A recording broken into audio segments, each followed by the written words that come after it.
really cold in the morning, really cold, but just the wind, you have to like dress really warm. Montrealers faced frigid temperatures from the polar vortex for a third day in a row. Early Wednesday morning, it felt like -28 with the wind chill. I used to live in the US, and if it was this cold, it would be a snow day, you know?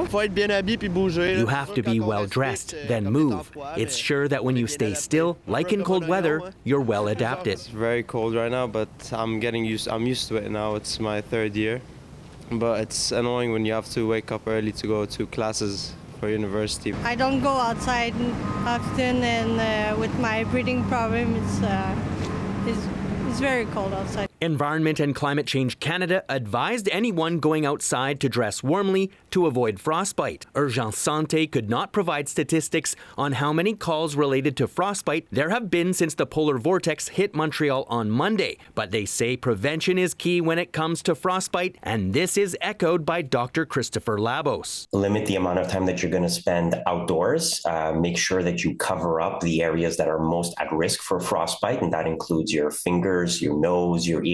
Make sure those are covered up and limit the amount of time that you spend outdoors. And most importantly, if you're going to be outdoors, try to avoid things like alcohol and tobacco. A lot of people think that alcohol is going to warm you up. Actually, if anything, it's going to do the reverse and make the risk of hypothermia and frostbite even greater. Dr. Labos adds that if you do have certain symptoms after being out in the cold, it's best to seek medical attention. Frostbite is essentially a much deeper tissue injury. So if you have pain, if you have burning in your extremities, you should probably go to the hospital to get checked out. The reality is that in most cases, when you see frostbite, it's coupled with hypothermia. And so you have to treat the underlying hypothermia by rewarming the patient, and then you look to see if there's any tissue injury that we would call frostbite. Urgence Santé says that you can also call Info Santé 811 to speak to a nurse if you have frostbite concerns, but to call an ambulance if you think that you are in danger of losing a limb. The cold temperatures from the polar vortex are expected to come to an end Thursday, but the forecast is still calling for -17 with the wind chill. In Montreal,